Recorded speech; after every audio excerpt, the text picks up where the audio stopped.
Hey everybody, welcome to Tacos and Geeks Essential Anime episode 45. Justin here, and today I'm going to be talking about Mobile Suit Zeta Gundam. As always, I give you a brief synopsis, so here we go.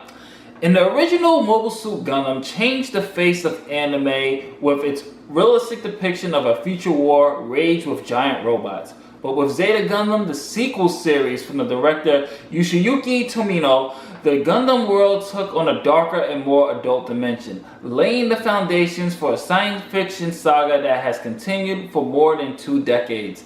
In Zeta Gundam, we see the future world of the universal century through a dark mirror.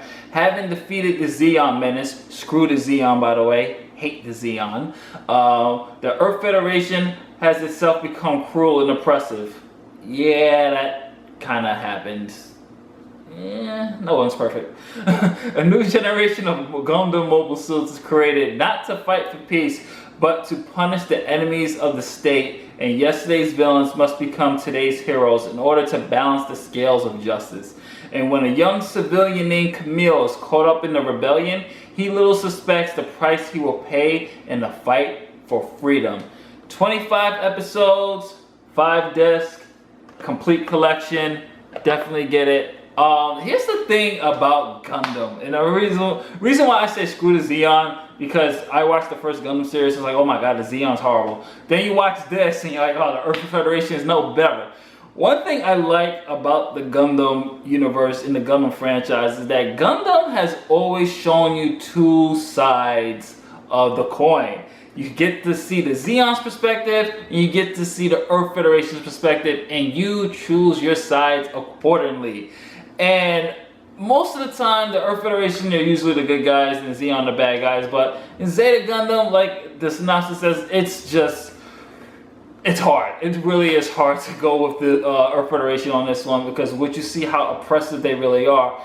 And Kamille, you know, he starts off as this bratty character, arrogant, bratty, just angry at his parents, and just seems very angry at the world. I'm just like, I'm supposed to like this guy.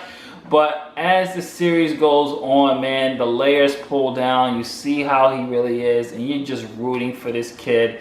The first introduction we really get to Kamille is hilarious one. He hates his name. He feels like it's a girl's name. And some soldiers from the New Titans are like, they're messing with him, and he just starts a fight, and you can tell he's a hothead, and you're like, oh, okay. He's going to be one of those type of characters. But I really enjoyed this. Like, this is now, like, Gundam Wing's my favorite Gundam, followed by 8th MS Team, but this is moving up. This might surpass 8th MS Team, because this is one hell of a sequel from the original Mobile Suit Gundam. You have Amuro coming back, you have Char coming back, and you just get to see, and I love, the one thing I love about anime, as opposed to cartoons, anime ages their characters. Anime lets their characters grow.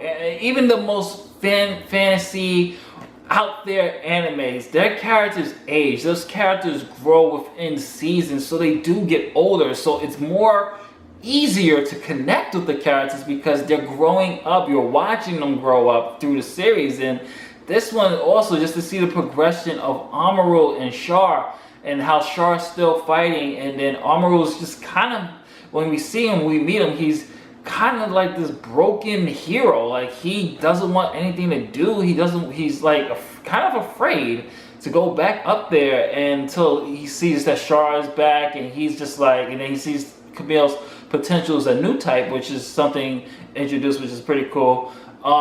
This is definitely one of those Gundam shows you have to watch. And for those who did watch, how tragic is 4's character arc. 4, I fell in love with 4.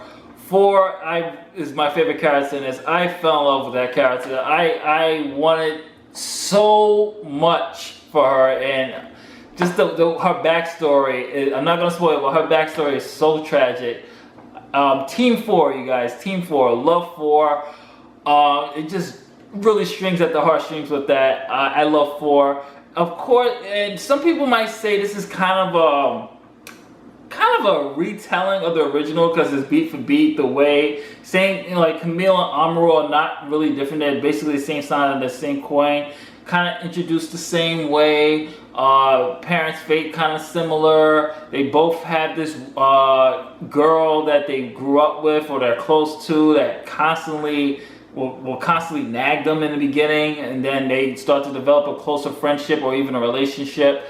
So yeah, in a way you can kind of argue that in a way it's kind of just retelling Gundam, but not really. This one really turns the whole franchise on its head with the sequel, with the Earth Federation being the oppressors and the former Zeon pilots becoming the heroes, and just some really good perspectives and introducing some new concepts. Really enjoyed this Gundam. This is gonna move it up past 8th MS Team for me. Definitely now my second favorite. Loved it. Love Kamille. Love 4. Love Char. Love Amuro. Very great soundtrack. Great animation. Classic 90s, 80s animation, you guys. Love the classics. Gotta love it. 1985, man. 85, man. You gotta love it. This is Justin from TalkThisGeeks.com. See you next time for more Essential Anime. Peace.